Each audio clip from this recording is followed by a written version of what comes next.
Hello everyone, this is the finale of What If Naruto Was a Prodigy and in the Anbu, and I hope you guys enjoy this video and to like, to subscribe, to see more comment down below. Now let's start the intro. They call me a god. They call me a god.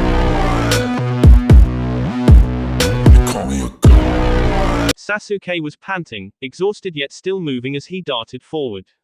His kunai flashed as he batted away a volley of shuriken that would have pelted a hobbling refugee in the back. Then, his feet set firmly in the ground, he threw his kunai forward. An explosive tag sizzled at the end, and when the blade struck the ground, it exploded in a giant plume of smoke and dirt. The explosion, while relatively weak, obscured the view of the advancing Tide agents. There weren't many of Bravo team left now. Not that there had been fatalities, at least. Sasuke hadn't seen any, but as the cart had approached the land of fire, Daichi had detected numerous enemy nin approaching their position at top speed. The resistance nin had stayed back, buying as much time as they could for the Anbu to speed the cart off to safety. It was a suicide mission in the best case. No amount of mist and smoke and evasion techniques would be able to fend off so many competent opponents. For the most part, the resistance nin had been ignored. A small detachment from the Tide operatives had engaged them, but the rest had simply sped past, doggedly pursuing the rest of the team. Kage and Toa had moved to flank them, but a Tide operative had managed to release a powerful water technique that had smashed the carts into little pieces and sent them tumbling away. Most of the refugees hidden in the barrels had awoken, disorientated, smelly and scared. Some would never wake, their bodies bent and broken. Then it had become a running game. Sasuke and Daichi had been left to furiously defend over 60 unarmed civilians against a squad of at least 5 Tide operatives.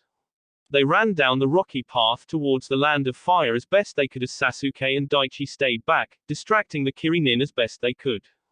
They weren't always successful. A series of bullets of water spat forward through the smoke, most of them flying aimlessly through the air. One smacked on the trunk of a white, dead tree and splintered it. Another smashed the ground beside Sasuke. A third whizzed past and struck a long-haired woman in the back. She arched, the force propelling her forward, and she went twisting and tumbling along the ground in a heap of limbs. She did not get up again. Sasuke drew out a pair of kunai and threw them to either side of the road. His Sharingan spun as he wove through some hand seals as quick as he could. Barrier technique, two-pronged seal. A glowing wall of blue light sprung forward from the 2 kunai, rising up and forming a barrier that covered the road. More water bullets shot forward, and several of them struck the barrier. It wobbled, hissing and spluttering, but held. A flash of black and white leapt from the smoke and jumped over the barrier, moving almost too fast to be seen. Almost. Sasuke saw it all through his Sharingan as the Tide operative cleared the barrier wall. The man's center of gravity was shifted in his left leg, which he would land on. Muscles were coiling, ready to dart forward as soon as he hit the ground. Chakra poured from the hidden tenketsu from his wrist. A sword was in his hand, glistening water chakra flowing around it, a swing that would be extended by the water and slice into him. Sasuke saw it all and more, and his hands were blurring before the enemy had even touched the ground. Fire release, Phoenix Sage fire technique. A volley of small fireballs shot out, arcing in randomly different directions but all converging on the same point. As the Tide operative landed, they looked as if to hit him, but his sword flashed and water hissed and spluttered as the fire was dispersed. The Tide operative suddenly jumped backwards, moving closer towards the barrier, as the hidden shuriken within the flames were not dispersed. They pelted the ground where he had been standing. Now, Sasuke felt a surge of triumph overcome his exhaustion as he raised his left hand and pulled. The wire attached to the 2 kunai supporting the barrier technique tugged on the kunai, and suddenly the barrier exploded in a flash of light and the sound of breaking glass. The operative grunted as the explosion forced him forwards, sending him tumbling. Large arcs of broken blue light gouged into his back, cutting through the armor and sending blood dripping to the ground. At the same time, Sasuke rushed forward with all of his speed, his right hand raised. Lightning crackled around it, a high-pitched chirping noise filling the air as he took advantage of the enemy's sudden vulnerability. The Tide operative heard the noise and desperately tried to regain his footing even as he swung his blade, but Sasuke avoided it with ease, crimson flashing behind his mask, and thrust forward with his hand. The lighting technique pierced through armor like a hot knife through butter, and Sasuke pushed against the older, larger man as his arm went elbow deep into the chest cavity, sparks of lightning crackling around him. There was a sudden hitch of breath and then the Tide operative slumped forward, his heart pierced. Sasuke pushed back against the sudden weight and jumped away, leaving the Tide operative to fall limply to the ground. Sasuke was panting. His chakra was low, and he had already popped 2 soldier pills, a decision he would happily regret tomorrow if he lived that long. Still, nothing could stop the feeling of triumph that surged through him as he defeated a stronger, older shinobi in combat. Now, only 4 left. That was the last victory Sasuke had for a while. They continued to flee towards the land of fire, and were only a kilometer or so out from the border, but the Tide operatives were horribly persistent. It was only the combined power of both the Byakugan and Sharingan of Daichi and Sasuke that kept them from being overrun immediately. Sasuke was able to fend off any direct attack with a combination of explosive tags, barriers and precision-based attacks that disrupted any attempt to overwhelm the 2 Leaf Nin with pure numbers. Daichi had contributed also, and one of the Kiri Nin's arms flopped uselessly at her side whilst another man limped behind the rest, the chakra circulatory in his leg damaged. Daichi used his bloodline to keep track of the enemy's movements. After a forward assault had left 2 of their number injured, 1 Tide operative had tried to flank them. A series of explosive tags had been waiting for him and the last of Sasuke's explosive tags had detonated, leaving smoke rising into the air and a heavily wounded Tide agent out of the fight. Still, Sasuke and Daichi were tiring and more attacks were slipping through. A barrage of kunai struck a fleeing man in the back. A dragon of water exploded against one of Sasuke's hastily crafted barriers, protecting most of the refugees but washing away a woman holding a child. Sasuke didn't know if they were okay as he was pushed back by another frontal assault. Slowly, but surely, they were being whittled away. Then a bell rang, loud clanging noises resonating in the air. A whistle blew, then another, and another. A siren blared through the air. In front of them, no more than 200 meters away, was the border. They hadn't quite reached the wall yet, but it was a small outpost of Leaf Nin guarding the one road that led inwards. Leaf Nin were yelling, several of them darting around the barricades. The gate swung open as the first of the haggard, exhausted and wounded refugees began to flood in. They had made it. Sasuke felt a renewed sense of vigor and determination and he threw his all into protecting the rest of the civilians as they slowly but surely made their way to safety. For the first time, Sasuke advanced on the enemy, throwing out the last of his shuriken in an attempt to buy time. Every second counted here. Incoming. Daichi screamed from the other side of the road. Sasuke felt a flash of panic and then his world disappeared in a searing blaze of heat and fire. An explosion rocked the road around him, sending him hurtling off of his feet and thumping on the ground. He bounced once, and then again, before he managed to regain his footing. Numerous refugees burned around him, and the dead trees and grass around him was on fire. He couldn't see Daichi in all of the smoke, his head was spinning and he felt a sharp pain in his ribs. Everything hurt. He swallowed, trying to see the threat, and instinctively his eyes shot up as another hurtling ball of fire arced down towards them.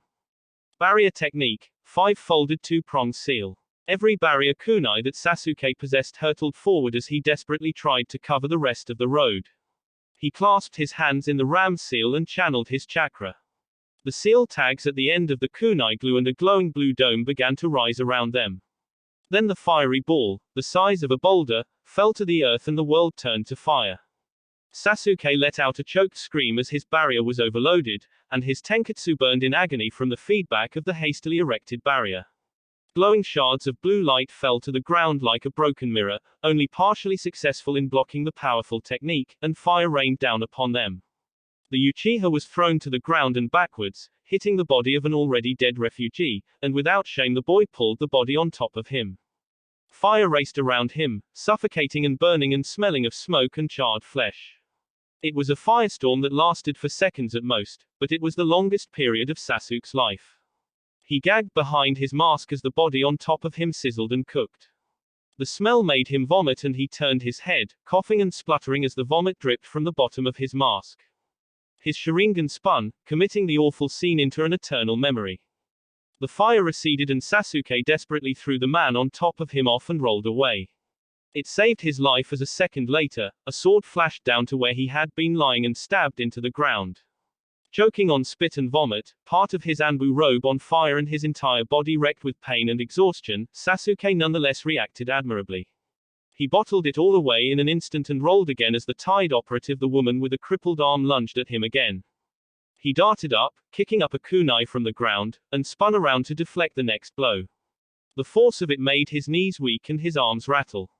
Even one-handed, the woman still had strength in her swing. Around him, he could see more Tide operatives arriving, but so were more of Team Sigma. Kage and Toa had returned, and Sasuke was certain he had seen Komaki in between the flames.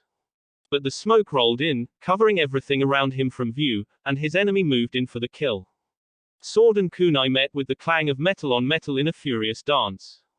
Sasuke survived the first 3 seconds against an obviously superior sword user for 2 reasons. Firstly, she was wounded, her limp, useless arm holding her back those precious few seconds. Secondly, Sasuke's Sharingan worked overtime as he frantically read every swing and slash of her sword, allowing him to move before she did. He knew where she was coming, and wounded or not, he was able to move faster to beat her there, his kunai parrying and deflecting the sword every time.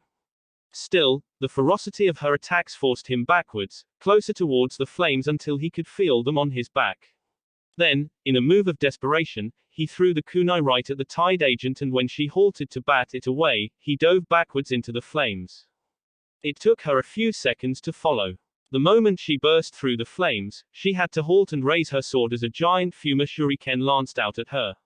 It came in low towards her legs, and she jumped over it, clearing it and the smoldering corpse below her. The Uchiha stood there, arms still outstretched in a throwing motion, and in the smoke and the fire he was cut down where he stood and promptly disappeared in a shimmer and a puff of smoke. A basic clone technique. Sasuke, hidden as the corpse that the Tide agent had just jumped over, caught the Fuma shuriken he had thrown and brought back with the wires on his fingers. He threw it again at his enemy's unsuspecting back. The woman moved quickly, her body twisting and contorting in some fairly impressive gymnastics as she rolled in the air with a leg raised to avoid the weapon. It left her fully open for Sasuke's trap. The wire on his finger tugged, and the Fuma shuriken exploded in a rain of scrap and debris. Large pieces of twisted, cracked metal slammed into his opponent. One jagged piece of metal, a remnant of one of the blades, scored a lucky slash against the Tide agent's heel, and when she landed on her feet her leg instantly buckled and collapsed. Sasuke was already moving. He barely had enough chakra to form it, but a chidori blazed in his hands as he darted forward. The woman swung, and Sasuke met her swing with the lightning technique. Metal groaned and screeched as it was pierced, and it cracked and shattered. The chidori was unrelenting as he broke through the sword, the woman's mask, and through one side of the skull and out the other. She collapsed, as did Sasuke a second later. The fight was almost gone from him. All he could do was watch as the smoke began to clear. Team Sigma battled the last of the Tide agents all around him. At some point, Komaki, Yuka and Rat had appeared, reinforcing the line against the rest of the Tide operatives, although Naruto didn't appear to have arrived. Metal clashed on metal and figures blurred and darted, meeting each other in a flurry of punches, kicks and stabs. A fiery streak lashed out against a wall of earth, scorching mud and rock, while a wave of water smashed against the ground, forcing 2 members of Team Sigma to jump. Sasuke attempted to stagger to his feet. His lungs were burning and there was seriously something wrong with his ribs as he heard them shift and crack with every little movement. He must have caught somebody's attention because suddenly a Tide operative was standing before him. The man was at least 6'5", with a burly from hidden underneath his armor. His mask was bloodied and cracked, his cloak covered in dirt and soot. Nonetheless, he raised a spiked hammer the size of Sasuke with a single hand and prepared to bring it down on him. Sasuke couldn't have managed to raise an arm to block it, let alone something as taxing as the replacement technique. All he could do was stare at the hammer as it began to arc down at him. In that moment, Sasuke felt a sudden flash of terror. Who was going to kill Itachi if he died? Crimson eyes spun in his memory. His clan, slaughtered and dead. Itachi, standing next to the bloodied corpses of their mother and father. All those years of training, of pursing justice and vengeance, was it all for nothing? In his final moments, Sasuke considered that carefully. The mission. The team. The high-level shinobi who had stared at him with unflinching blue eyes and told him that yes, Konoha hadn't forgotten about the Uchiha clan and Sasuke wasn't the only one left who sought vengeance. Maybe he could leave it to Naruto, then. In the split second that this had crossed his mind, the Tide operative had swung his hammer down, but then there was a flash of crimson light and the huge man suddenly disappeared from view. Sasuke blinked, and then shuddered as a terrible miasma of power and malice settled down on the battlefield. Something roared, a terrible, beastly roar that sent terror into Sasuke's very soul, but as he looked up all he could see was Naruto crouched over the broken body of the Tide operative who had just been about to kill him. Clad in crimson chakra, with two tails swishing behind him, the Jinchuriki stood up and let his fearsome chakra wash all around him. Despite the horrible feeling of it, Sasuke embraced the feeling with a weary smile. They were safe. With the appearance of a Jinchuriki, the rest of the Tide operatives didn't hang around for much longer. Whoever was in command must have decided that Naruto's presence there didn't bode well for the fourth Mizukage, because a few moments later the remaining agents withdrew from the battlefield. Naruto saw them racing back towards where the fourth Mizukage had last been seen, and grimly thought that they wouldn't like what they would find. Yagura hadn't been in great condition when Naruto had left, and he had been surrounded by several powerful, elite shinobi.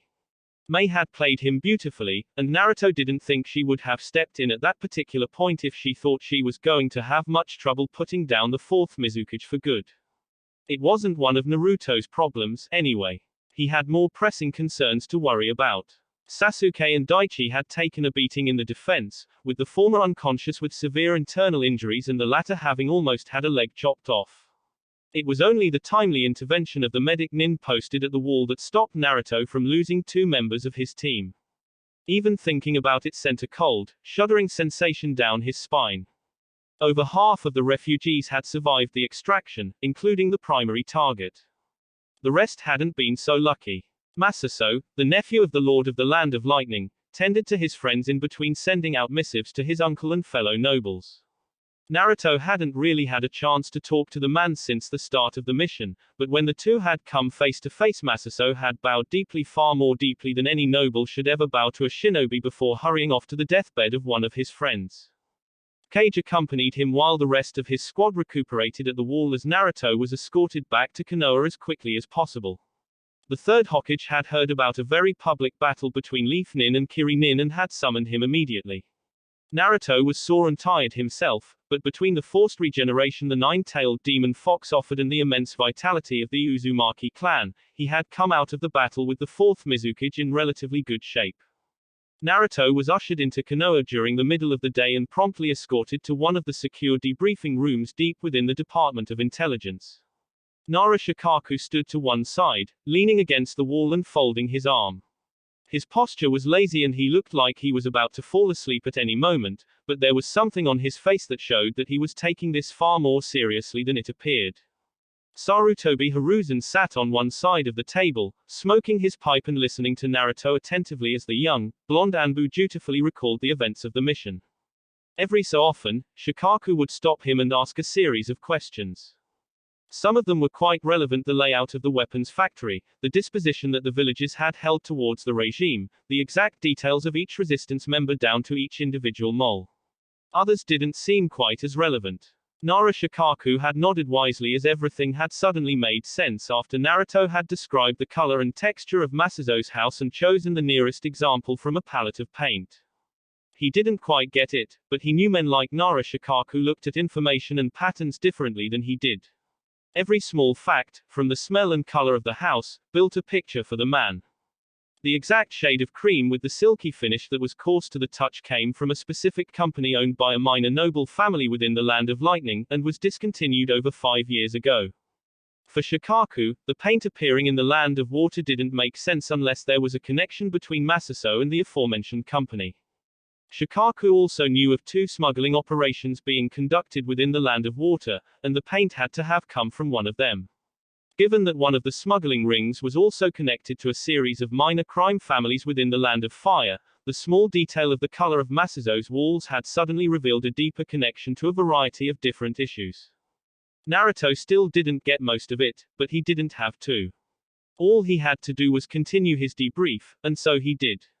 The battle between the Naruto and Yagura caused the third Hokage to shift in his seat, and Mei's sudden appearance had Shikaku stroking his chin in thought. After arriving at the edge of the outpost, I saw that the rest of my team were engaged in battle.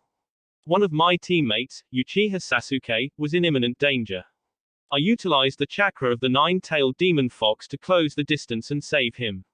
Moments later, the rest of the Tide operatives retreated. Most of them fell back in the direction where Yagura and I had been fighting, Naruto concluded, feeling drained. He took a drink of water from the glass in front of him and settled in his seat as Sarutobi and Shikaku conversed quietly with each other. It went on for a couple of minutes, and then Shikaku left the room, leaving Naruto and Sarutobi alone. Although I suspected that this mission would not remain as clandestine as we had hoped, never did I suspect that you would end up fighting the fourth Mizukage, Sarutobi said. He tapped his pipe against the desk, shaking his head. What a startling turn of events. Naruto nodded, feeling uneasy, and although nothing showed on his face, Sarutobi's eyes were suddenly pinned on him. Naruto swallowed and voiced his unease.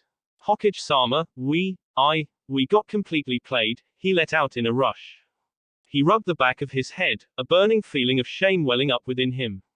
Mei used us and threw us out when she didn't need us anymore. Ah, Sarutobi nodded sagely. Yes, that can happen. The Hokage didn't sound upset, and Naruto frowned.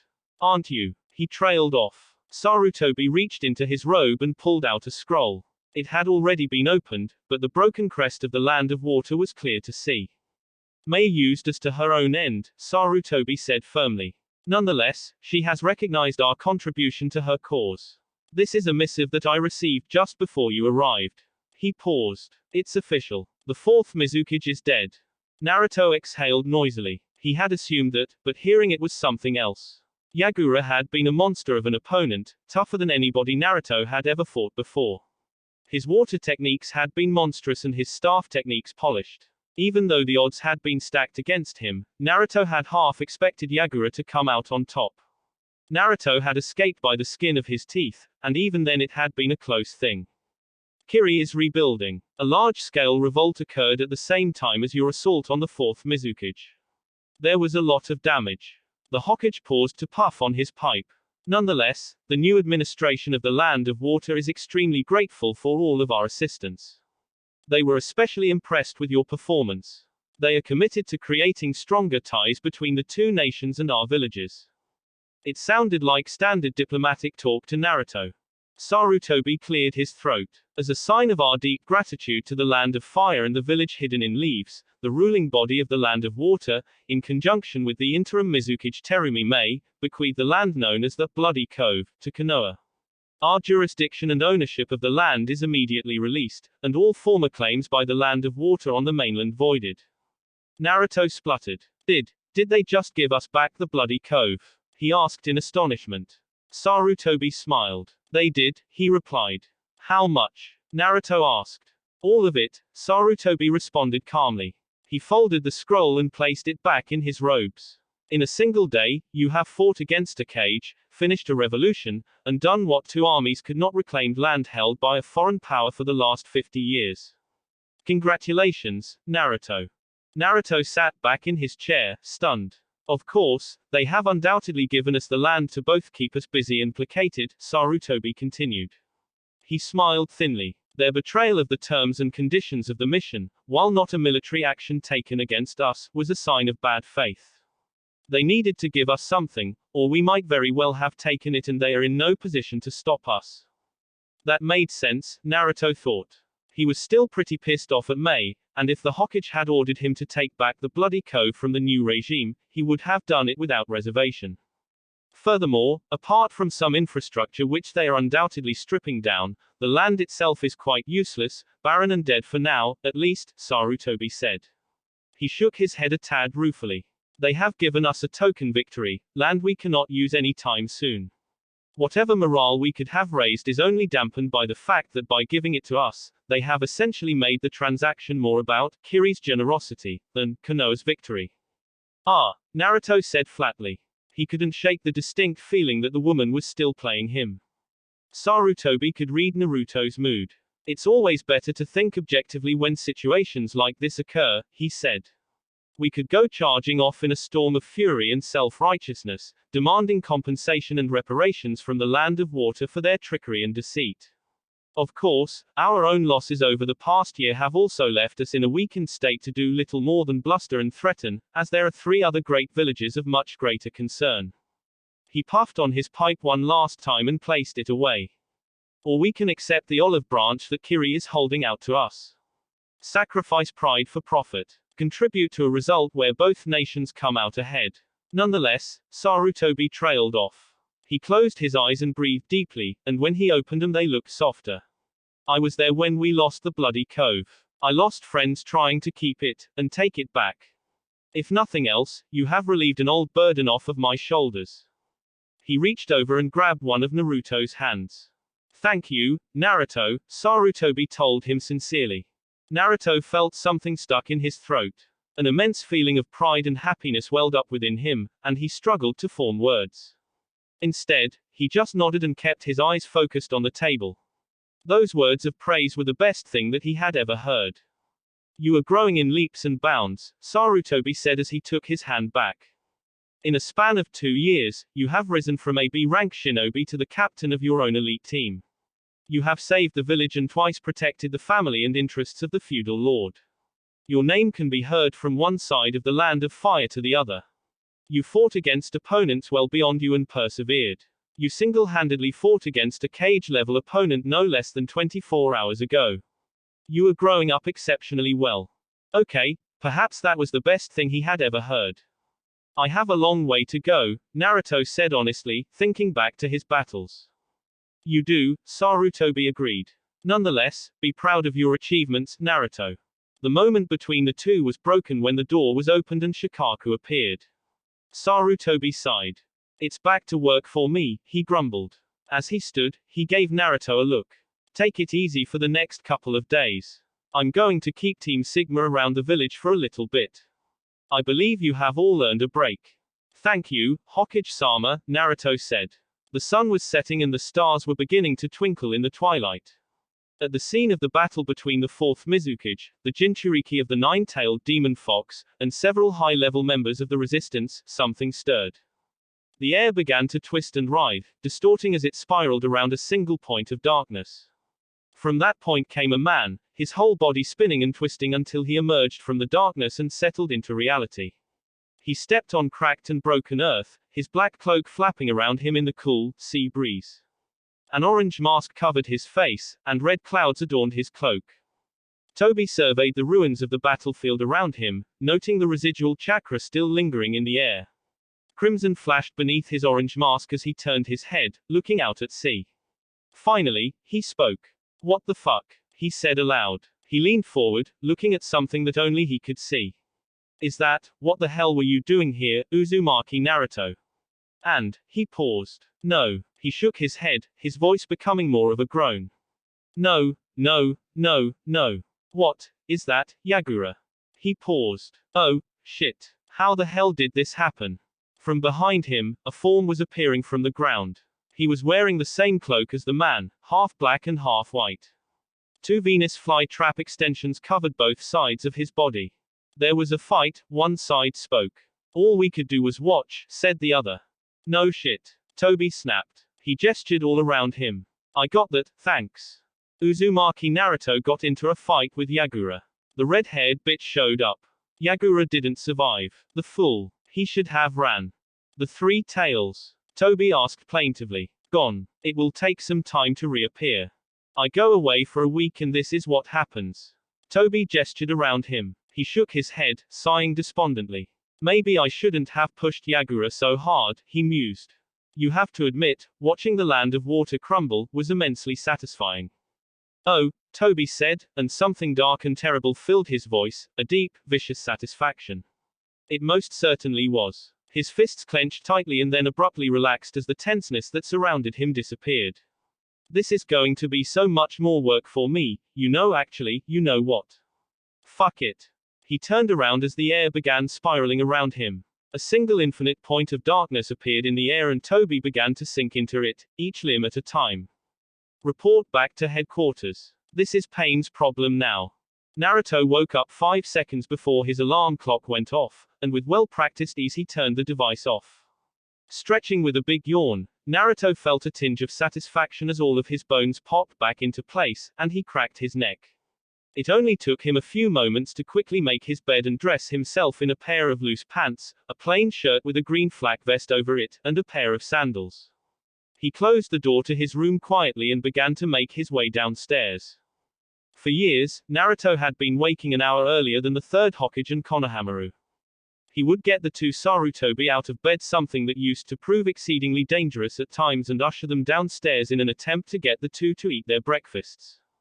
However, over the past few months, Naruto's household duties had slowly become less relevant.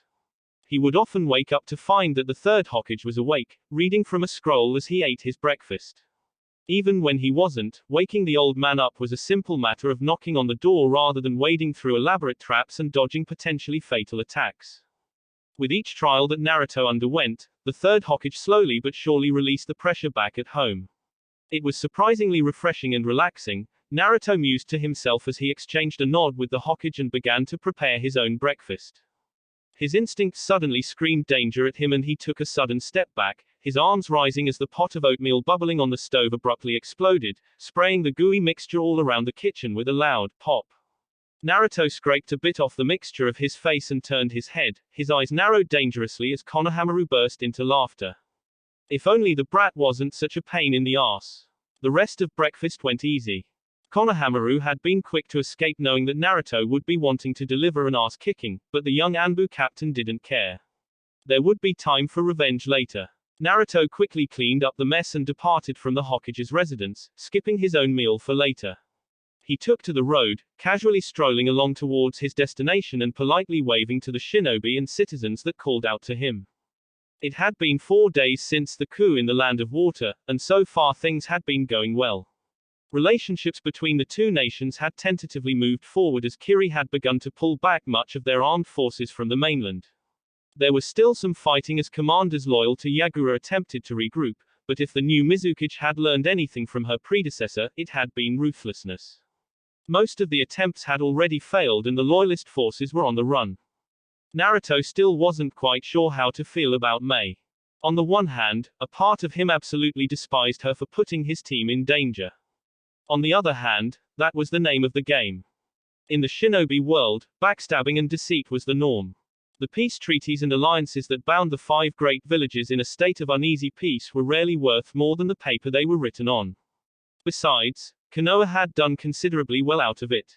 The loss of the Bloody Cove had been one of the Land of Fire's few devastating defeats, and the fact that they had claimed it back as useless and decrepit as it was a significant victory, if only in terms of morale.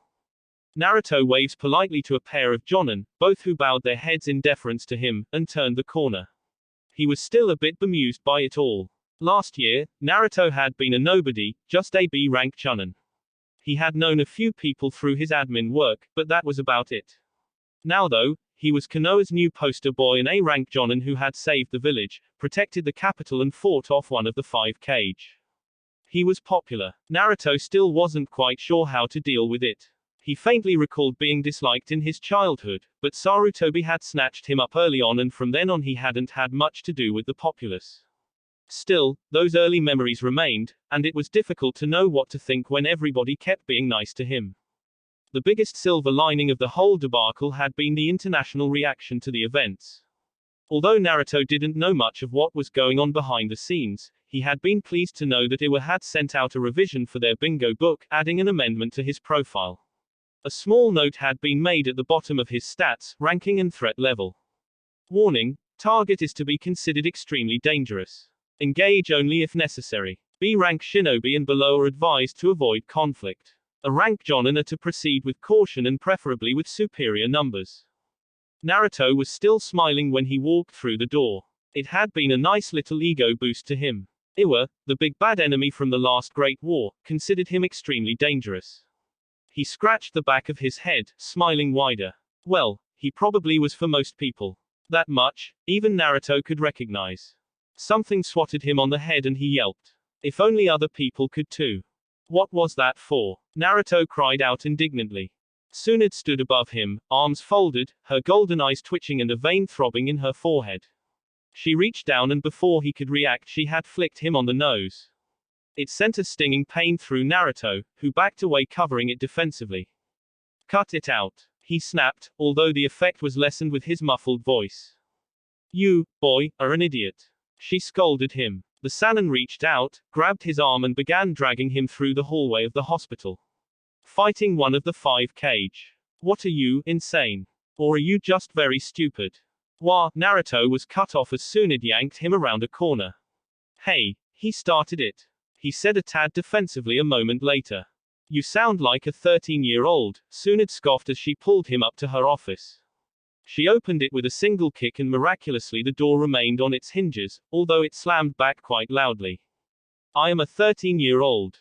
Naruto shot back, then yelped as she lifted him with one hand and threw him towards the exam table. He twisted in the air and managed to land on his heels, feeling an honest-to-God pout come across his face. Right, Tsunade barked. You've avoided your physical for 3 days. You're not getting out of it now. She began to gather some equipment, rustling through a stack of papers. I would have come earlier if you weren't here, Naruto muttered under his breath, sitting on the edge of an examination table and folding his arms petulantly. What was that? Tsunade asked sharply, looking up from her papers and pinning him with a glare. Naruto wilted. Nothing, he grumbled. After a few moments, the Sannin approached him. Her hands glowed with a soft green light as she began to run them over him. Naruto felt the unique feel of her chakra washing over his skin, sending goosebumps up his arms. It was hard to describe a dense, fluid power that hinted at something deeper and far more deadly underneath. It was almost as deep as Yagura's had been, although it had a completely different feel to it. Well, the field medics patched you up quite nicely, Tsunade declared, moving her hands away and dispersing the green light around them with a shake of her hands. She grabbed his head and Naruto squirmed as she looked into his eyes, occasionally humming as she moved his head to and fro. Congratulations. You're live. I'm so relieved, Naruto muttered, then yelped as she flicked him again. You're still an idiot, she snapped angrily, looming over him. The 5 cage earned their position by standing on a mountain of corpses. You had no business trying to take one of them on. Hey, it wasn't exactly my choice. Naruto protested, scowling. Trust me, I didn't want to. I was forced to. He hesitated at the end. The thought of May still sent conflicting emotions through him.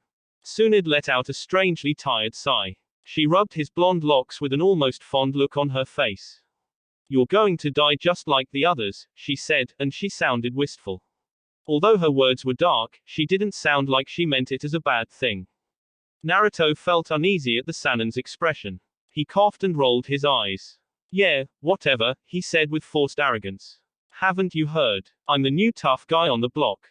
If I can kick the crap out of a cage, then I'll probably be fine. My brother was the new tough guy on the block, Tsunade retorted sharply, and anger had come back into her voice. Her golden eyes narrowed. He was the fastest genin in Konoha's history. She leaned down to stare ominously at him. The fastest genin wasn't fast enough to stop the slowest jonin. Don't bite off more than you can chew, Naruto. You're strong, but there are stronger people out there. I know, Naruto retorted.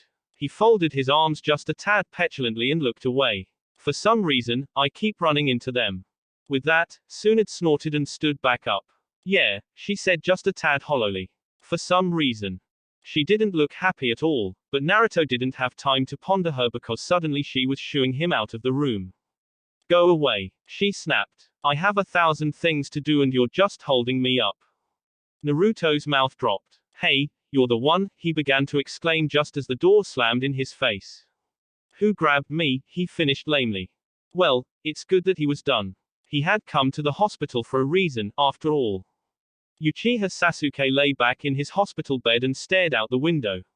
The nurse had left the curtains open and he had been able to watch the sunrise this morning. With the warm breeze coming through and the curtains billowing softly in the wind, it had been an extremely relaxing morning and the Uchiha had appreciated it. He was appreciating little things like that more. Sasuke stared down at his open palm, looking past calluses as he carefully wiggled his fingers back and forth. Just days ago, he had been in the bloody cove, bleeding, wounded, and prepared to die.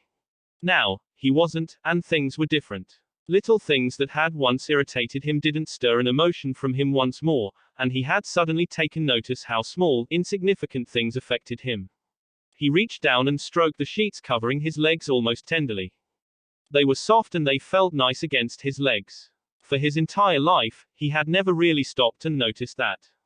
Crisp, clean sheets were soft, and they felt nice. The gentle hum of people talking in the hallways was relaxing. Before, he would have ignored them, focused on his own thoughts and aspirations. Now, they had lulled him to sleep the night before. Waking up completely relaxed, despite his bandaged chest and one of his arms in a splint, was also nice. Things were nice. They were nice for him and nice for other people. Other people would also be enjoying these things. Even Itachi. The thought of Itachi used to bring on an anger so chilling that it would numb him. It kept him focused, his gaze firmly pointed out in front of him to the future. Now, it was different. The anger and rage was still there, but it was different. The weight on his shoulders was less, even though nothing had really changed.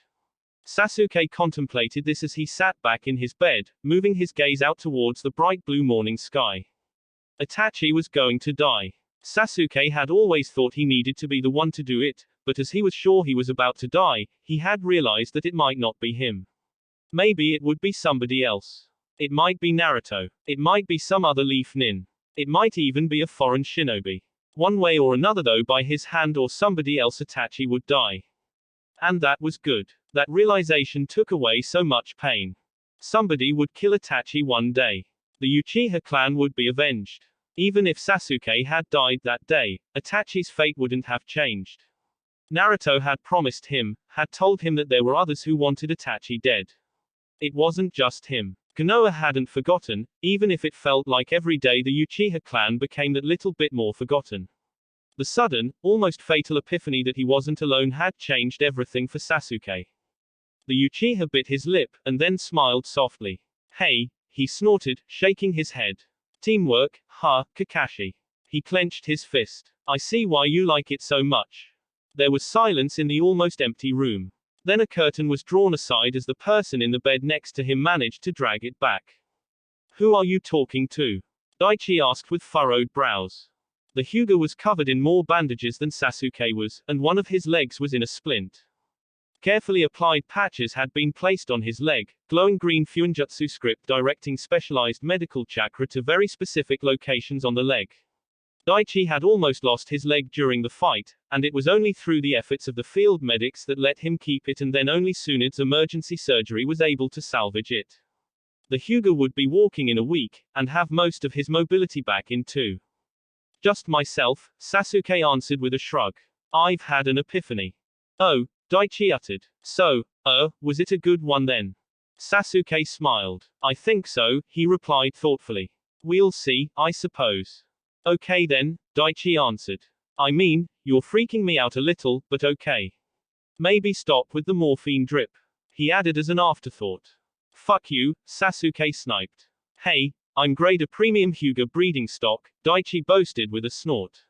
You wish you could get into my pants. Last Uchiha, Sasuke counted coolly. I outclan marriage act you every time. The what marriage who? Daichi asked with raised eyebrows.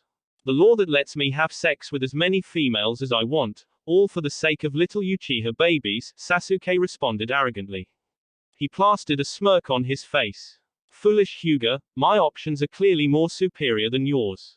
Yeah, I don't think what you said is a real thing, Daichi countered. Sasuke pondered that. Let's make Naruto become Hokage, he said thoughtfully. He could totally make it a thing. I could make what a thing? Came an unexpected voice from the other side of the room. Sasuke flinched, his muscles tensing in surprise, and then yelped with pain as his arms flared in pain at the involuntary movement. Naruto stood at the doorway looking faintly puzzled as Daichi let out a laugh. You sound like the Fire Lady's cat just got kicked in the balls. The Hyuga snorted. Fuck you, Sasuke shot back, gingerly rubbing his bandaged arm with his good hand. You wish, Daichi shot back. Clan marriage act. Sasuke countered. Still not a real thing, Daichi said as he made a TSK. He looked up at Naruto, smiling brightly. Hi, Captain. Daichi, Naruto greeted with a nod. Sasuke. Looks like you're getting on fine. He keeps trying to proposition me, Daichi reported, gesturing with his thumb to Sasuke. Please tell him to stop.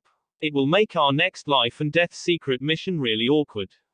Stop trying to have sex with the Hyuga, Sasuke, Naruto intoned. He walked up to the bedridden Uchiha and smacked him on the back of the head. You're 13. Have some decency.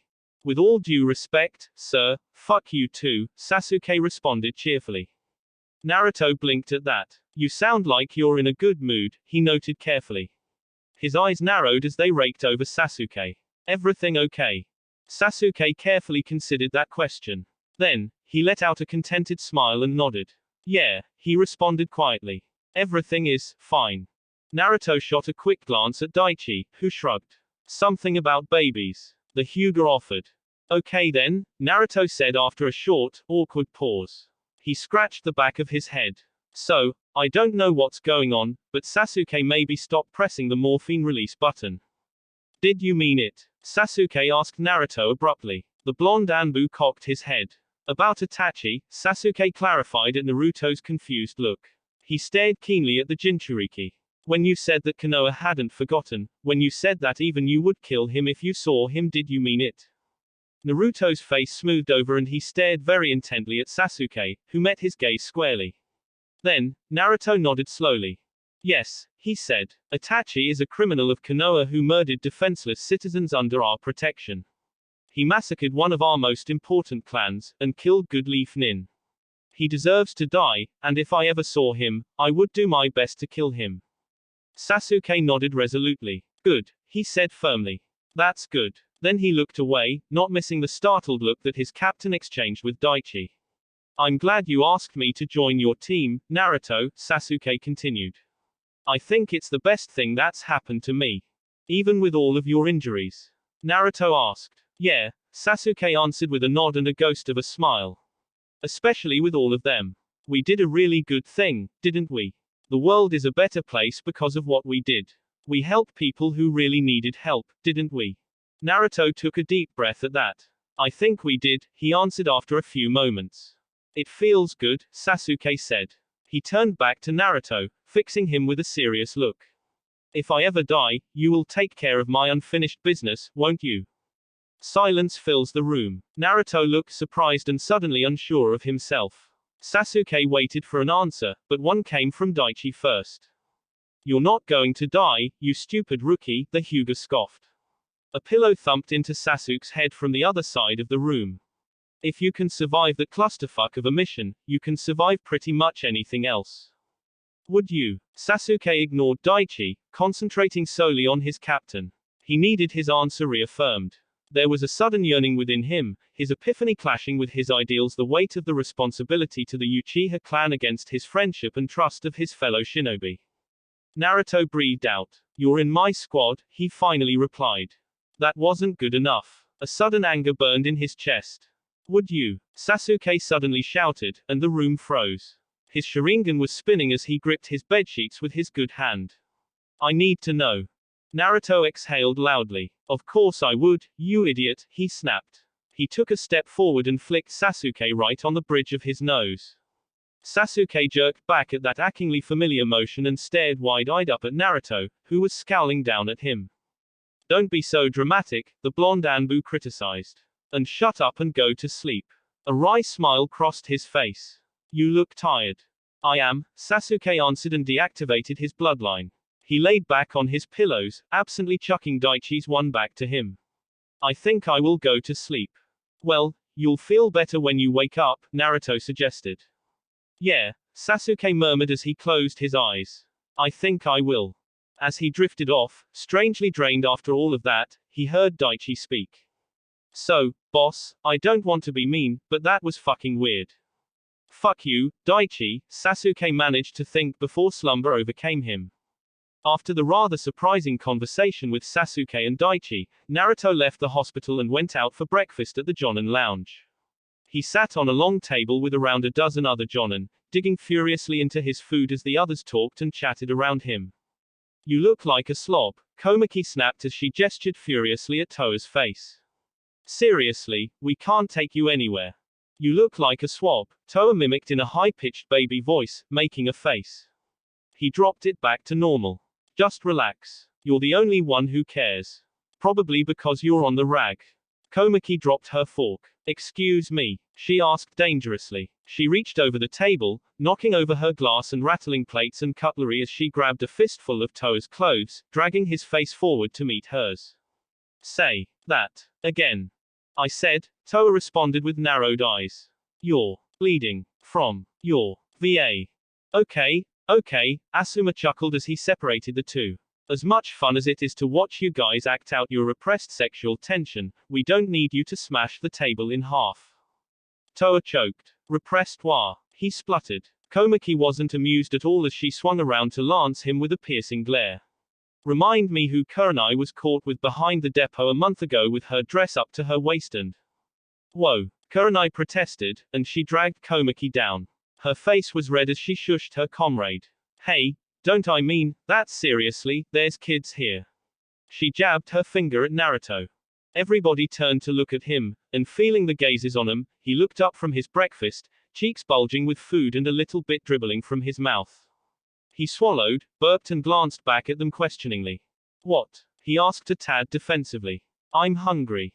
Your teammates want to have sex, Kakashi supplied helpfully and chuckled at Kurenai's furious look, patting Naruto on the back fondly. Naruto made a face. That's what Yuka said, but I really don't think Kage is into guys. Still, as long as he and Toa are happy. Toa dropped his fork. What? Komaki let out a chuckle and suddenly the table was laughing. Naruto smiled faintly and then went back to his breakfast, rolling his eyes.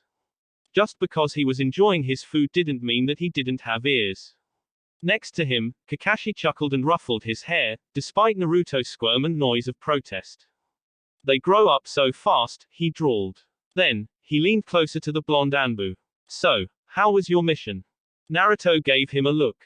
Classified, and all over the village, he retorted with a raised eyebrow. Picking a fight with a Kage, huh?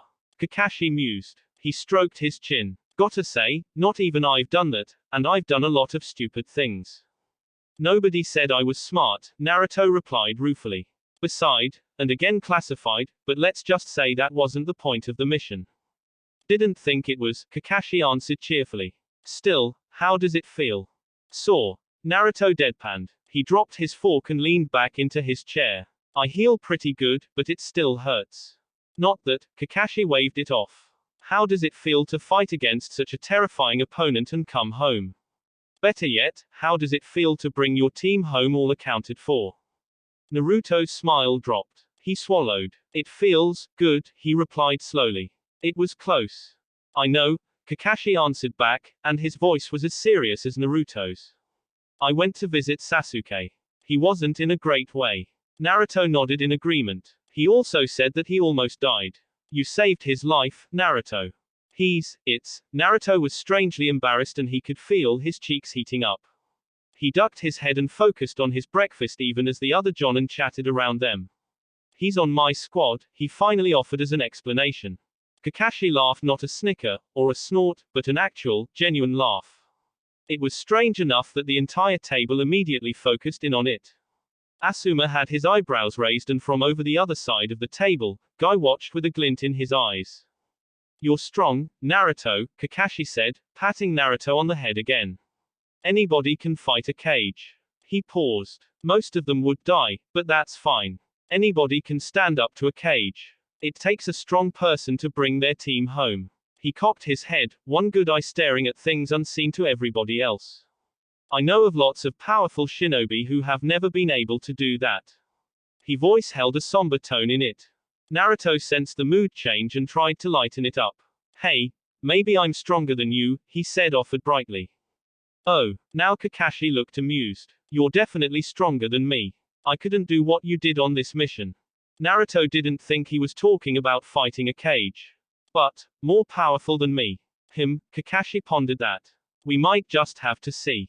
He stood up. If you have some free time, we should test that. Training ground 13 is usually free. I'm sure it would be fun. Then, with one hand in his pocket, he casually waved at the other Jonin and strolled lazily out of the restaurant, leaving the table alone with their sudden silence. Did he just challenge me to a fight? Naruto asked after a moment. Asuma looked impressed as he nodded. I haven't been able to get a spar out of him for years, he answered. He jerked his thumb at Guy. Only Guy can get a rise out of him.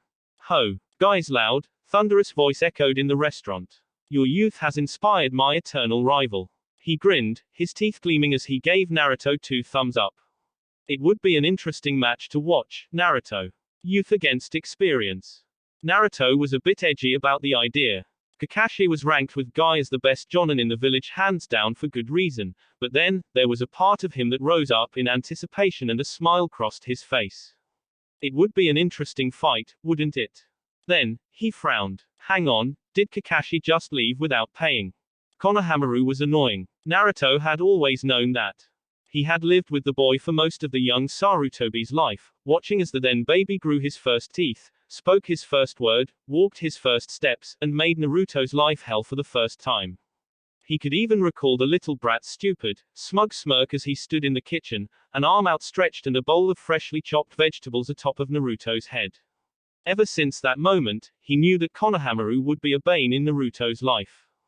He hadn't been wrong. Come on, Naruto. Konohamaru whined. Give us a good mission. Naruto was gritting his teeth, gripping the stapler in his right hand and resisting the urge to throw it. He had brained the younger Sarutobi earlier, breaking another stapler in the process, and now this was the only one left. If this one were to break, it would be a giant pain to categorize and collate the backlog of documents practically flowing out of the storage room. It would add hours onto an already annoying job. Come on. Konohamaru whined again. It just might be worth it, though. The stapler would fly through the air, wind whistling around it. Konohamaru would try to raise a meager defense, but the force behind the projectile would be too great. It would break through Konohamaru's guard and strike him in his exposed, vulnerable big fat forehead. The enemy would be defeated, curling up in a little ball and crying like a baby, while Naruto would stand victorious, lording his win over his pathetic underling until he had to do all of the paperwork by hand. Naruto glanced at the stapler in his hand and reluctantly put it down.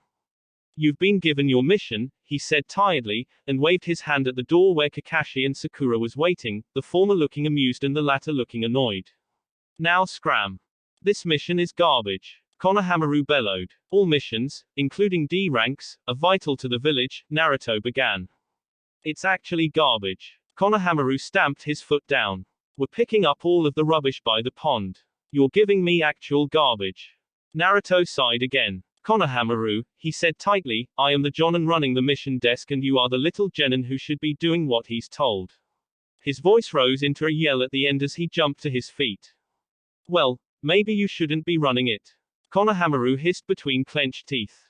Oh, Naruto smiled darkly. It's treason, then. His hands blurred and a puff of wind smacked into Konohamaru's chest, launching him off his feet and sending him soaring backwards. He slammed into the wall with a loud thud and slumped down to the ground. Kakashi merely whistled as he grabbed the end of Konohamaru's scarf and began to drag him away. Thanks for the mission, Naruto. He called, the glee obvious in his voice. I'm sure my cute, little genin will have so much fun. One of the sewerage grates near the northern bridge is clogged with rubbish, Naruto called out at the lanky Jonin's back. It needs little fingers. Kakashi responded with a backhanded wave and disappeared from view, still dragging the dazed Konohamaru with him. Naruto returned to his desk, sniggering, while Yuka came bounding out of the back room. Did I sense a wind technique? She asked curiously. Naruto's eyebrows rose. You did, he agreed, sounding impressed. I didn't know your sensor techniques could track elemental composition. Oh, shucks, boss, Yuka said with a grin, placing one hand on her cheek. I have been training, you know. Naruto did know. All of his team, barring Daichi and Sasuke, had been hitting the training fields heavily the past week ever since they had returned from Operation Hurricane. The sights they had seen and the enemies they had fought had ignited a passion within them, and in between light duties they trained to the point of exhaustion, pushing body and chakra to the limit and beyond. Even Naruto had been hitting it up, using the Hokage's private training field to practice wielding his chakra chains in between team training and administrative duties. Despite how hard it was to control them, they would have enormous potential in any future fights, and Naruto didn't want to let such a valuable weapon go to waste. Anyway, boss, Yuka said, looking at a scroll with the air of somebody confused. We have a mission request here. I think you need to have a look at it. Naruto took the scroll, opened it up and began to read it. Yuka stood next to him, peering over his shoulder, and the blonde Anbu was suddenly aware of her hair brushing against his cheek. He ignored it as best he could as he scanned the contents with raised eyebrows. An assassination mission, he mused. That's interesting. Yeah, well, have you seen the target? Yuka asked, pointing to that part of the scroll. It's a cactus, Naruto finished in surprise. He cocked his head. Wait, we have to assassinate a cactus. Who's the sender? Oh, it's him. The requester was a minor noble from the land of wind who was not as anonymous as he tried to be. Previous mission requests had been sent in code where no cipher had been available. Even when decoded, they often resulted in stupidly ludicrous missions. To date, Konoha teams had kidnapped a shrew, assaulted a lake with water techniques and arrested an apple. It was almost insulting to be given such ridiculous missions except that this noble paid very well. Naruto sighed as he stamped the mission for approval before Yuka's disbelieving eyes. Wait, are we really going to do this? She asked. Yep, Naruto answered flippantly. Don't worry, the sender is known to us. We actually thought his previous missions were traps at first, so stupid that they were cunning, but the Department of Intelligence looked into it and it turned out that they were just stupid. Naruto tossed the scroll over to Yuka, who caught it, still looking bewildered. Send that down to Intel. We'll need a reconnaissance team to scout out the target. It's a cactus, Yuka replied blankly. Indeed, Naruto confirmed seriously. I want the Department of Records to run a background check on it. I want its history, from seed to plant, and the names of all of its former associates and any family members. I want a Jonin team briefed by this afternoon and I want the cactus dead by the end of the week. Yuka stared at him. Seriously, she deadpanned. Look, the man has some problems, Naruto explained with a grin. If we can come up with some relatively complex-looking documents to give to the client as well as a cut-in-half cactus, we'll get paid a fair bit.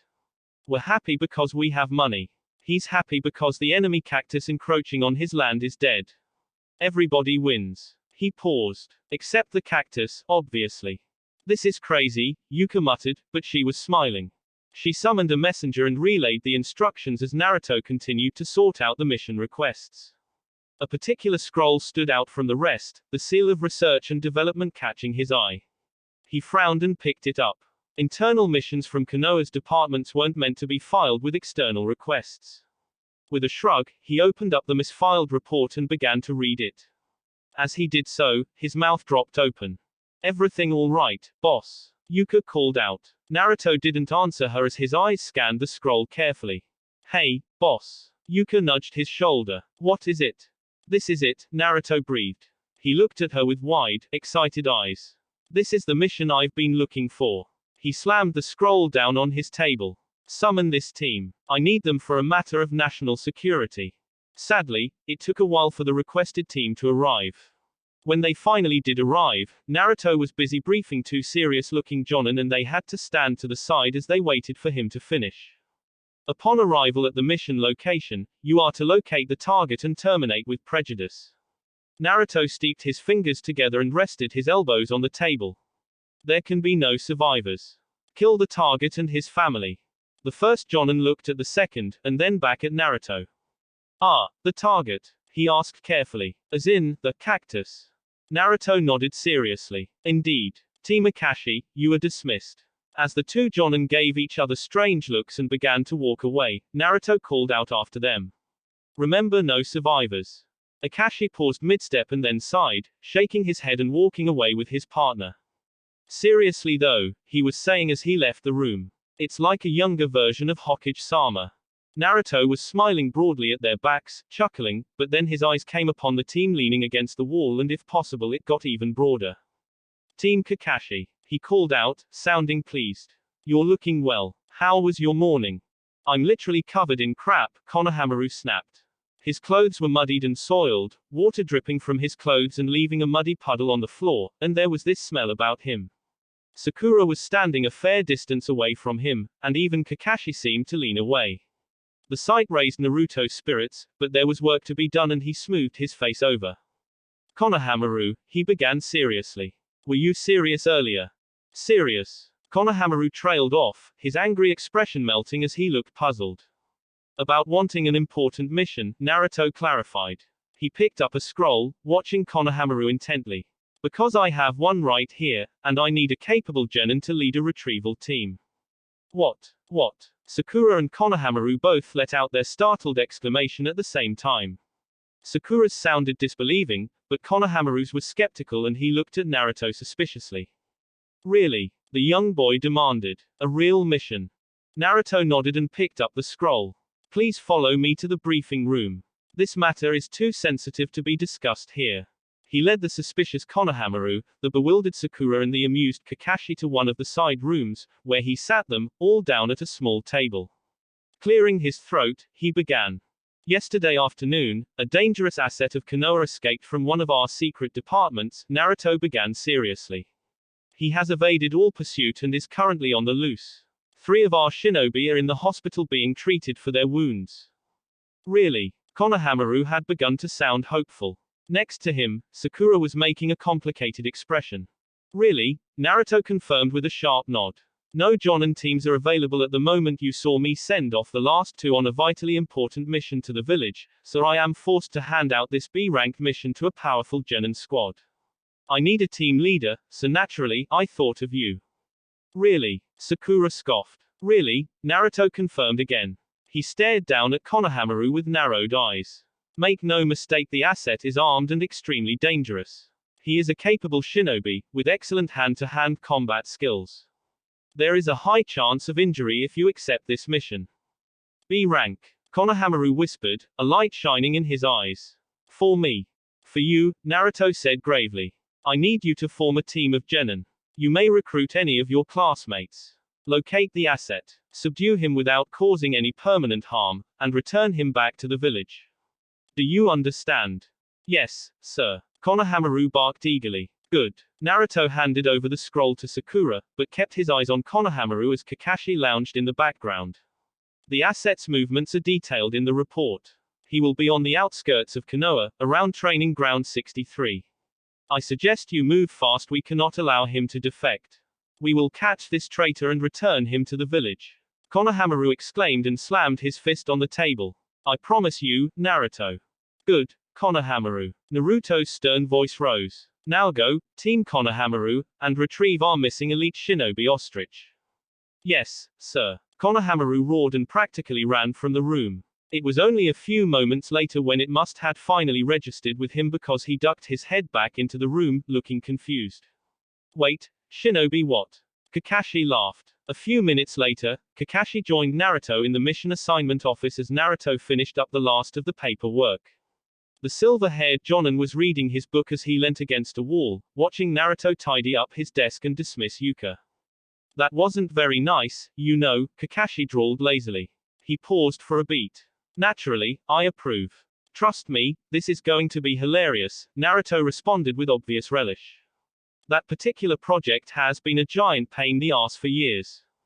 Konohamaru's going to have to work hard. He'll come back with bruises for sure. Kakashi snickered. Then, he put down his book and made a thoughtful noise in the back of his throat. Hey, Naruto, he called. Naruto turned to look at him. Remember when I asked if you would be up for a bit of a match against each other? Yeah, Naruto said slowly. Well, Kakashi smiled from beneath his mask. I happen to have the afternoon off now, so the real question is, he exhaled noisily. What are you doing? Naruto bit his lip and narrowed his eyes. A smile tugged at the corner of his lips. Sparring between shinobi and Konoha was quite common. It was one of the best ways to train, allowing friendly shinobi to practice techniques and tactics in a non-hostile environment with their peers. There were vast numbers of training grounds featuring different terrain, allowing teams and individuals to match their styles against the various landscapes of the world. Many training sessions even drew in an audience, and it wasn't uncommon for teams of Genin to watch Chunin practice their skills, or even Chunin and special Jonin to take notes at the application of techniques and tactics used by the Jonin. However, sparring could end up being dangerous for both the participants and the watchers, especially when high-level shinobi pitted their skills against each other. High-level techniques couldn't necessarily tell the difference between an enemy, an ally, or a spectator. To minimize damage, regulations had been brought in decades ago to avoid the worst consequences of a spar gone wrong. When Naruto arrived in a flurry of leaves, he flinched as a piece of paper was immediately shoved into his face. Sign the release form, please, the man grunted. He wore a white hat and long white robes, the symbol of Konoha's sealing squad imprinted on the back. Naruto trailed off, his eyes going briefly cross-eyed as he tried to read the paper.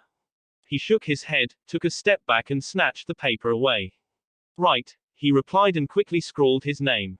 The sealing squad member took the paper and disappeared into the milling crowd, leaving Naruto alone and unnoticed as of yet by the dozens of milling, chatting shinobi. The young blonde merely stood back, watching with widened eyes at how many people were there. He could spot many shinobi that he knew, mostly high-ranking jonin. Was he in the wrong place? Then he noticed a large, hastily constructed whiteboard with both his and Kakashi's faces plastered over it and sighed. Obviously not. Clearly, word had gotten out that one of Konoha's premier shinobi was about to test his strength and others had come flocking over to watch. He shook his head, feeling a bit annoyed. It wasn't like he wasn't oblivious to the situation. Hitaki Kakashi was one of Konoha's top jonin, world-renowned as a highly skilled prodigy who had survived many difficult missions. He was one of the A-rank shinobi formerly recognized with S-rank potential. He could one day ascend to the realm of legends as one of the select few able to wield skills that could be pitted against entire armies. He wasn't there yet, but shinobi and the world in general tended to keep an eye on those with potential. Of course there would be those who would want to see such a shinobi in action, especially as Kakashi was known to be reclusive and very rarely deigned to accept challenges and offers for a spar. Naruto would be his first opponent in 7 years, the first sanctioned spar since the time Kakashi had pitted his skills against Maito Gai. The two jonin had fought each other for close to an hour before conceding the match as a draw. Now the copycat was fighting again, and this time he had been the challenger. Besides, Naruto was quite aware of his reputation around the village now, and although he did take pride in knowing that he was becoming a strong asset for the village, it did leave him feeling quite uncomfortable. That said, he acknowledged that he too was becoming regarded as one of Konoha's premier jonin. After all, he just had come off a battle that had pitted him against one of the 5 Kage and not even Kakashi could match that particular feat. But was he really up at Kakashi's level?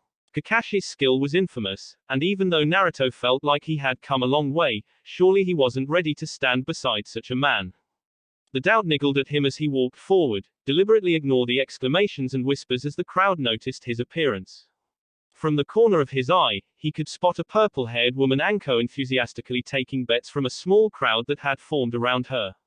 The blackboard suggested that Kakashi was slated to win, but the odds were far closer than Naruto would have suspected, and his eyes widened in surprise. He turned away, walking up to the training ground. It was a relatively flat plain of rolling green grass. A small stream trickled down the middle of it, and large chunks of rock stuck out of the ground, black and pitted from previous battles. On one side of the field was a small forest, large soaring trees reaching up into the sky. Naruto took it all in, his mind whirring with possible tactics, even as he took note of the lone figure standing in the middle of it all. Hitaki Kakashi didn't look like he was bothered by the crowd, head down and stuck in a small, orange book. As if feeling Naruto's eyes, his raised a hand and lazily waved without looking up, and Naruto gave a short wave back. Around them, more members of the Sealing Corp were working on a 4-pointed barrier to keep the spectators out of the way of stray techniques. Most of them looked to be jonin themselves and could probably avoid the worst of them, but regulations were regulations. "Hey, Captain," somebody called out from behind him. Naruto turned his head, watching Toa and Komaki approach. Toa was sporting a wide grin and even the more reserved Komaki looked interested. Behind them, Kage gave him a small nod and Yuka waved excitedly, practically bouncing on her feet. Only Sasuke and Daichi were missing, although both were due to leave the hospital in the next day or so. "So, how much trouble am I in?" Naruto asked them wryly. "On a scale of 1 to completely fucked, you're probably about fucked and a half," Toa answered, then winced as Komaki casually slapped him across the back of the head. "Always with the head," he moaned to himself. "Kakashi is formidable," Kage warned stoically. "Although, I believe there are far worse opponents you could face, Guy, for example." Naruto winced at that. He strongly believed that Guy would be the absolute worst person to have to fight against. An immensely tough, strong, fast close combat fighter who could evade his ninjutsu and get right in his face, Guy was the kind of specialist shinobi that long-ranged fighters despised.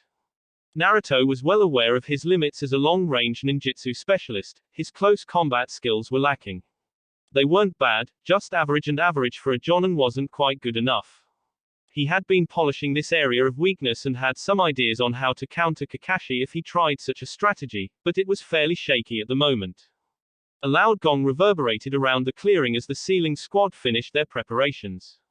Yuka gave him a squeeze on the shoulder as the crowd began to disperse back to the boundary area. "Hey, boss," she said cheerfully, leaning in. She gave him a wink and jerked her thumb at Kakashi. "Go and kick his ass, will ya?" Naruto smiled at her enthusiasm. "I'll try," he promised, and he felt a wave of determination as Yuka squeezed his shoulder again. He felt better as she left him alone to face Kakashi, who had lowered his book. "Ah." The gray-haired shinobi scratched the back of his head as he gazed around. "We seem to have drawn a crowd." He sounded nonchalant. "We have," Naruto agreed, eyeing them almost warily. He wasn't quite sure if he liked them there, especially when there was a good chance that he wasn't going to win this one.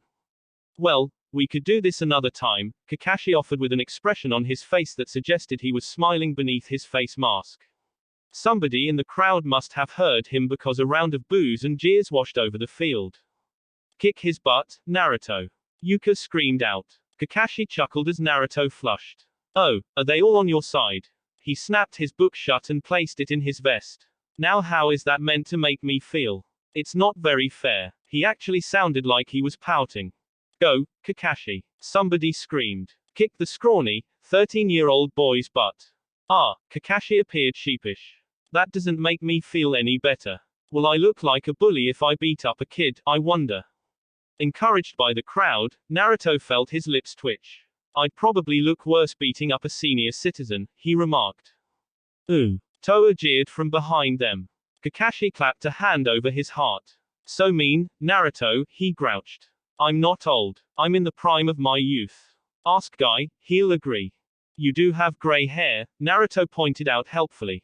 Kakashi hummed. "Well, I've decided. I think I am going to beat you up now." "We'll see," Naruto responded, his voice suddenly feeling thick in his throat. He stared up at the older shinobi, narrowing his eyes in challenge as Kakashi stared back, merely looking amused. After a few moments though, a loud curse erupted from behind him as Anko, a special jonin that Naruto hadn't had much to do with, burst to the front of the crowd. "Stop flirting and start fighting, you wimps!" she hollered amidst laughter. "Shut up, Anko," Kakashi drawled lazily, cocking his head to stare her down. But then he turned back to Naruto, shrugging slightly.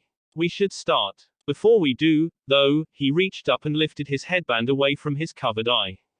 There was an instant hush behind him as Kakashi's famous Sharingan was revealed to the world. Kakashi was renowned for his skills and tactical thinking, and that was before he used the weapon he hid away under his headband. The fact that he was using it from the beginning suggested that despite every appearance, he was taking this fight seriously. Somebody behind them started hollering down a countdown from 10. As they did so, Naruto let his chakra empower his body, his tenketsu opening as coils of power wrapped around his limbs. From his experience with Sasuke, Naruto knew that his best bet was to avoid eye contact and attack from angles outside of Kakashi's field of vision. It wouldn't be a bad idea to obstruct the other shinobi's vision, although Sasuke had recounted the copy Nin's fight with Zabuza of the Seven Swordsmen, and it appeared that Kakashi was prepared for such countermeasures. The countdown had reached 7. Kakashi was a generalist. He specialized in all areas of the shinobi arts, great at many but an expert of none. He was taller, stronger and possibly faster than Naruto, with excellent hand-to-hand and ninjutsu skills. His reach would be longer, and just the size and weight difference alone would be an immediate advantage. Naruto, on the other hand, was a long-range ninjutsu specialist, an expert at dozens of different techniques of varying elemental compositions and possessing a chakra capacity to use them without rest. But his genjutsu was lacking and his close combat was adequate at best. He had speed, but used it to parry and deflect to create distance and bring his ninjutsu down upon the enemy. Any close-range fighting would not end well for him. The countdown had reached 4. Ideally, Naruto needed to keep Kakashi out at a distance with the use of ninjutsu. He would need to force Kakashi to use his chakra to either counter, deflect or dodge techniques while staying far enough away that Kakashi couldn't use his superior hand-to-hand skills against him. Sasuke had mentioned that Kakashi had been exhausted after having the Sharingan exposed for some time, so if Naruto could drag the fight on while retaining a superior position, Kakashi would either have to lower his headband, thereby weakening himself, or attack when possibly in a disadvantaged position. Kakashi would exhaust himself much faster than Naruto would, but then, the copycat would know this and move to end things quickly if he wanted a win. The countdown timer had reached 1. Naruto took a deep breath. Kakashi stirred in front of him. 0. Both shinobi moved at the same time, Kakashi hurling a handful of shuriken in a blink of an eye while Naruto making a single hand seal. Earth release, ground bedrock. The ground rumbled underneath him as chakra surged from the tenketsu in his feet, enveloping the earth around him and hardening it. Then, it rose into the air with a loud groan, a mountain rising up from the flat terrain with Naruto on top. The shuriken bounced harmlessly off its rising walls with a clatter as dust rose in the air. When it settled, Naruto looked down at Kakashi from his new perch 20 meters off of the ground. Fire release, flame whirlwind. Fire release, Phoenix Sage Fire Technique. Fire release, Phoenix Sage Fire Technique. Fire release, Phoenix Sage Fire Technique. Naruto folded the chakra within him 4 times, his whole body feeling the strain. His tenketsu burned, the air around him shuddered and the rock beneath his feet cracked. 4 combined fire techniques formed around him. The first exploded from his hands in a spiraling wave of flame, weaving around his outstretched palms like a shield, and it caught a hail of kunai and exploding tags with ease. The tags detonated but the shield held strong, then Naruto concentrated and sent it hurtling down at Kakashi. The rest formed around him and dozens, no, hundreds of small streaks of fire lanced down at the enemy. The ground was bombarded again and again, large divots of earth exploding from the ground as the once tranquil clearing became a crated war zone. Plumes of smoke rose up into the air and Kakashi disappeared as the many small streaks of fire became one large wildfire which swept across the grass and towards the small forest behind them, surging wildly. Naruto watched with careful eyes, his hands still held in a seal, and then released the techniques. Without the chakra powering it, the fire disappeared almost instantly, revealing a battered, crated ground and little else. Kakashi, for all intents and purposes, had disappeared. Earth release, rising stone spears. Naruto knelt down and slammed his hand on the hastily constructed tower of rock and dozens of thick, sharpened spikes of earth erupted from all around the small hill. There was a glint of movement on his left, and Naruto saw Kakashi leaping away, his quick ascent aborted by the technique. Naruto made another series of hand seals, his hands blurring, and focused on the Jonin flying through the air. Earth release, rock shuriken. Great shurikens of rock rocketed down and struck Kakashi in 3 different places. His vest crumpled beneath the force of the blow, his headband screeched, his leg snapped back in an all-card position as the earth technique pounded into him.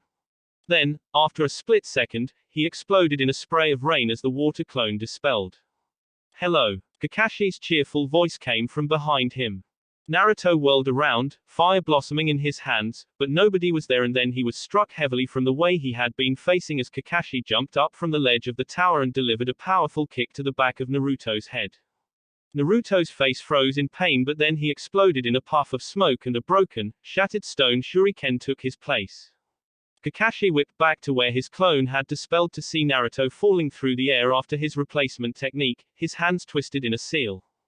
Detonate. The explosive tags hidden under where Naruto had just been standing exploded with a deafening roar, sending shockwaves of dirt and smoke through the air. The plateau became a whirlwind of dust and billowing clouds of fire as Naruto continued his fall to the ground with his hands twisted in another seal.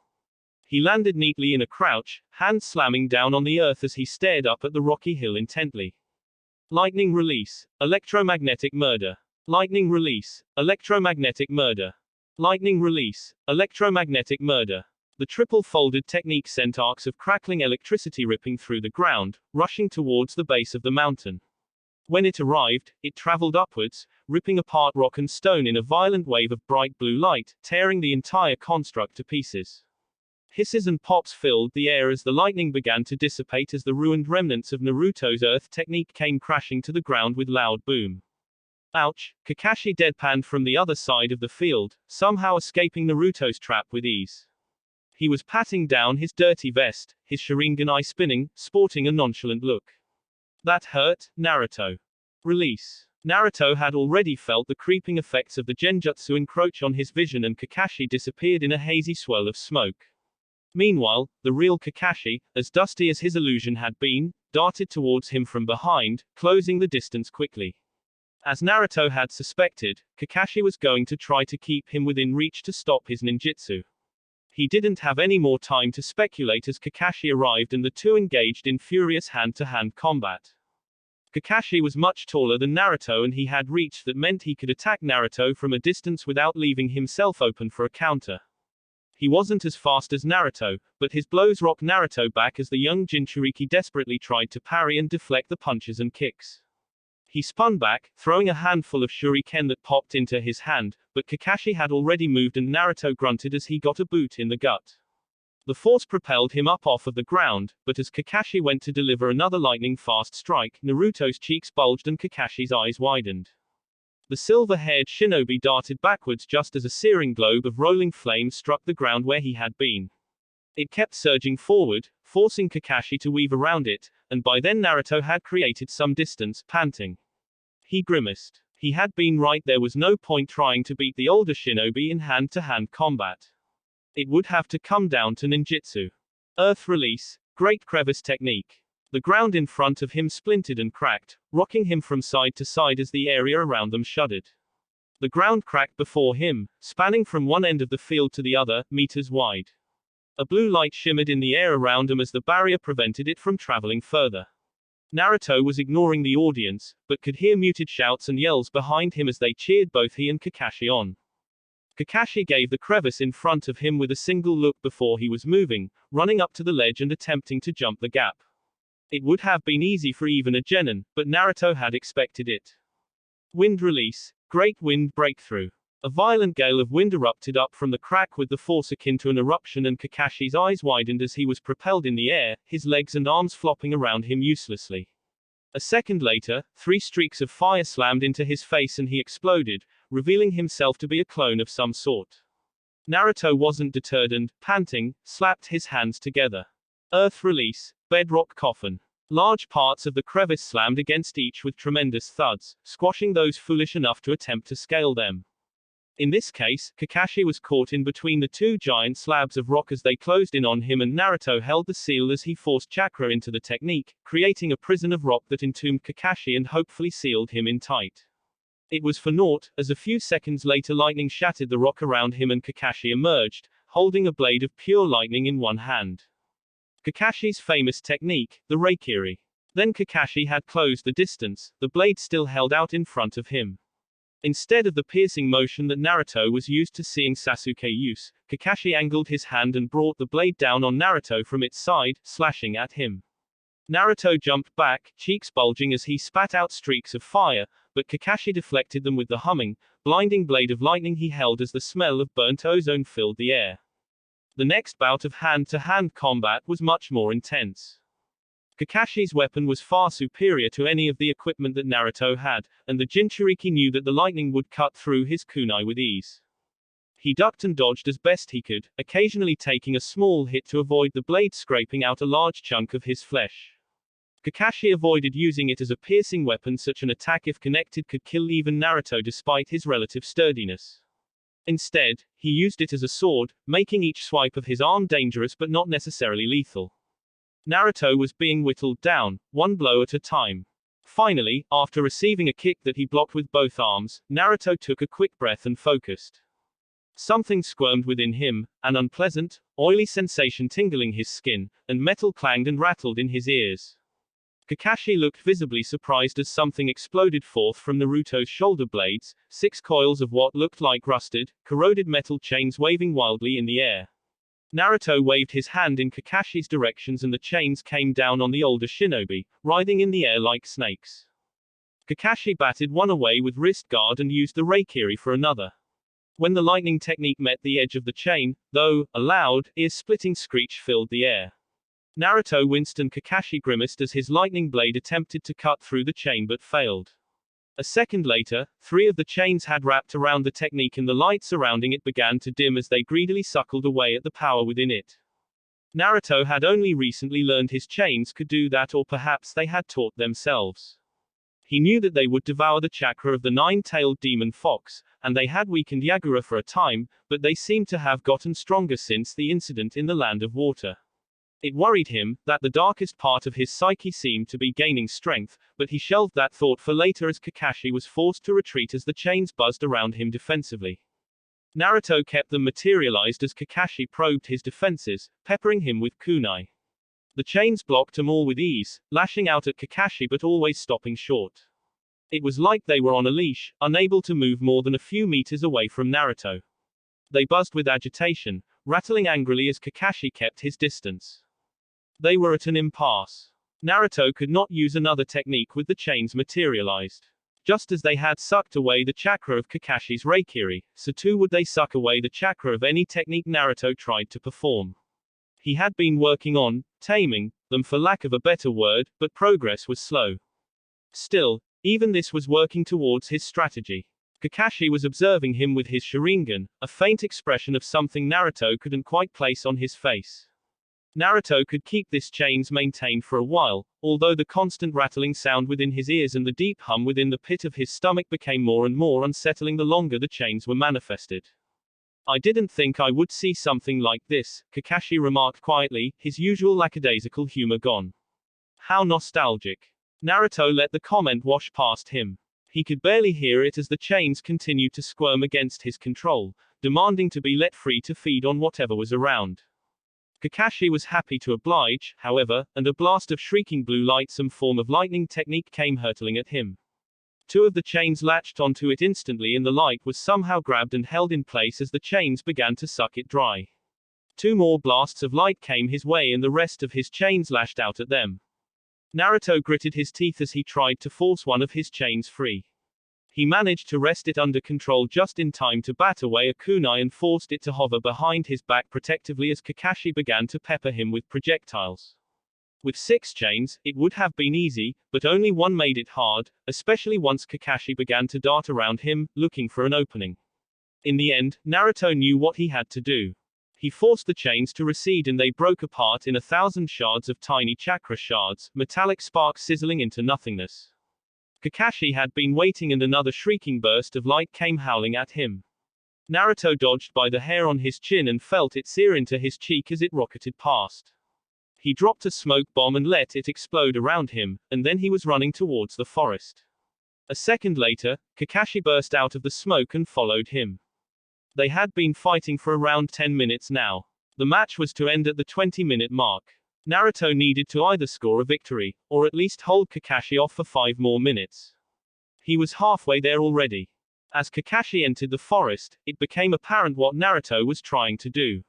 Large trees loomed all around him, the giant branches twisting up into the sky, and the canopy blocked out a lot of the light. The burbling stream ran through, twisting around tree trunks as it spiraled through the forest. Naruto was in there somewhere, and Kakashi sighed. Ah, this is going to be too much work, he muttered to himself. A second later, a thunderous boom echoed around as an explosive tag detonated. Kakashi's eyes widened and he jumped away as one of the giant tree branches above him exploded in a shower of bark, its ruined, twisted remains coming to fall where he had been standing with a bang. The clamorous thud that echoed through the forest resounded loudly as the silence began to fall once more. The next few minutes saw repeats of that kind of attack. Naruto kept to the shadows, hiding away somewhere in the foliage and pressed Kakashi from all angles.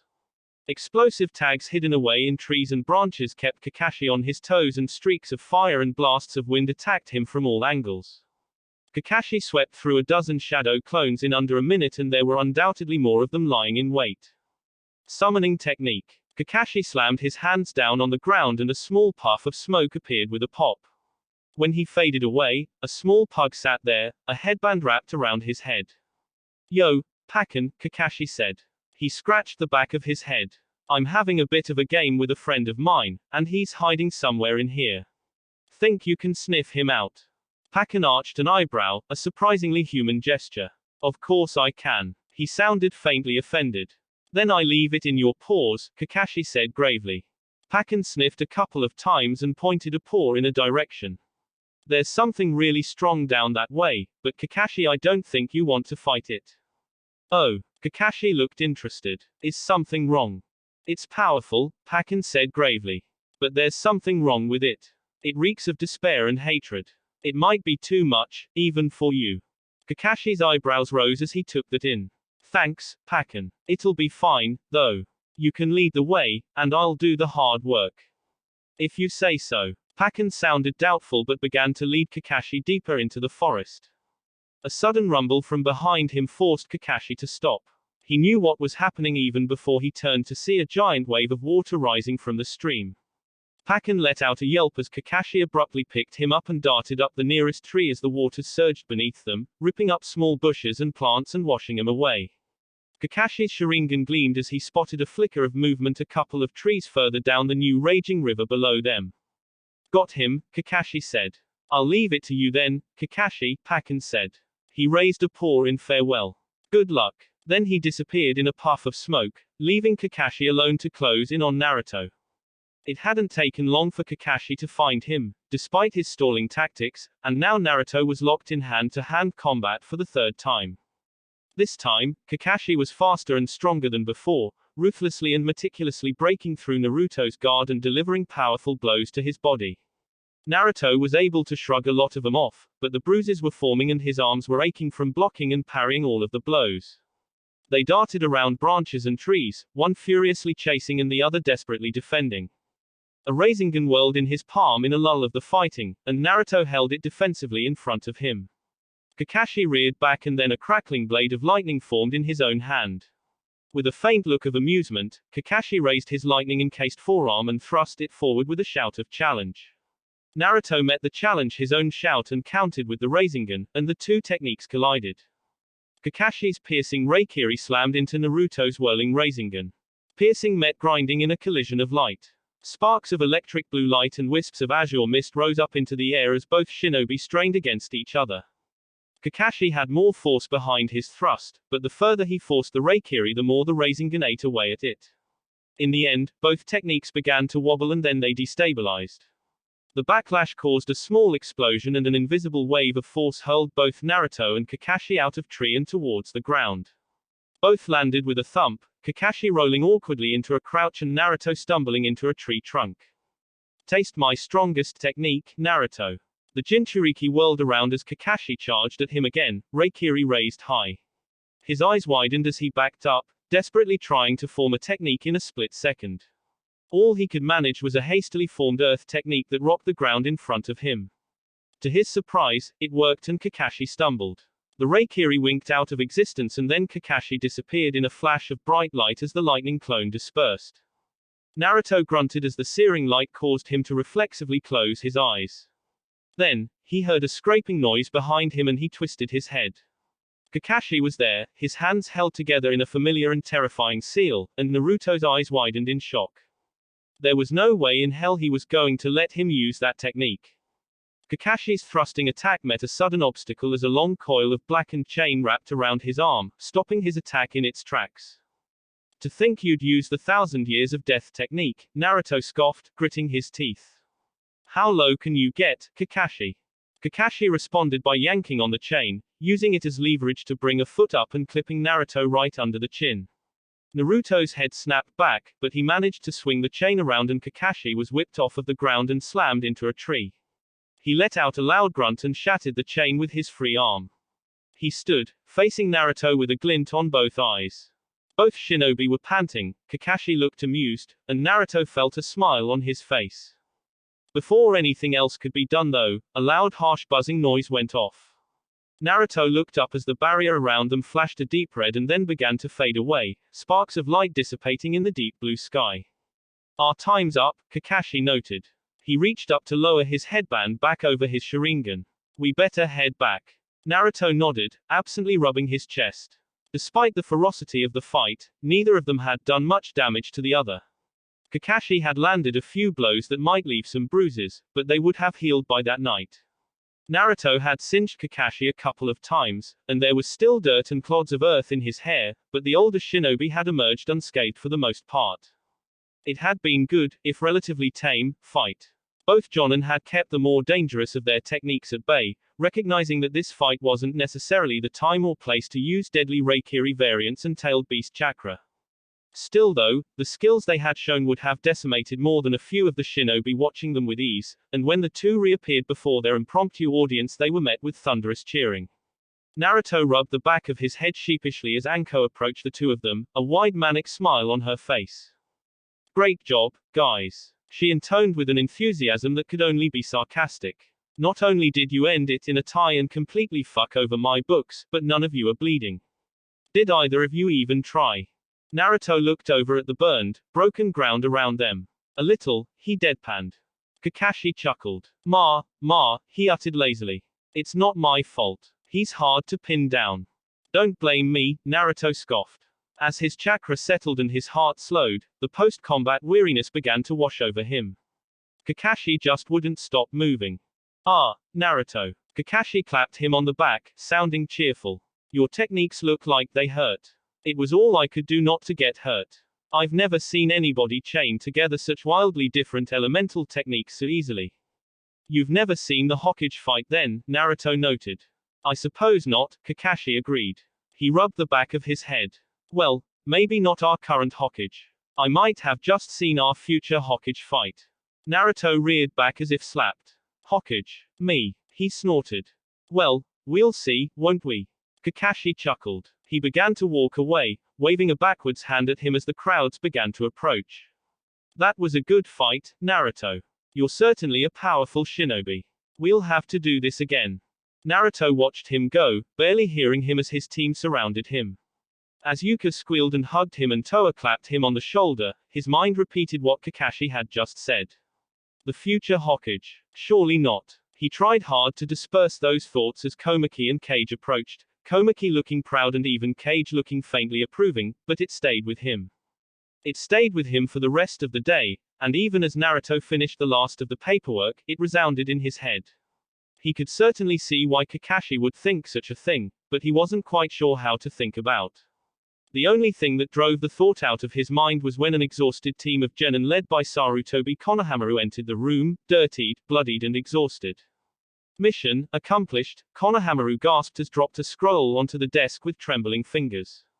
Good work, Elite Genin, Naruto replied with a twitch of his lip. Did you enjoy your B-ranked mission?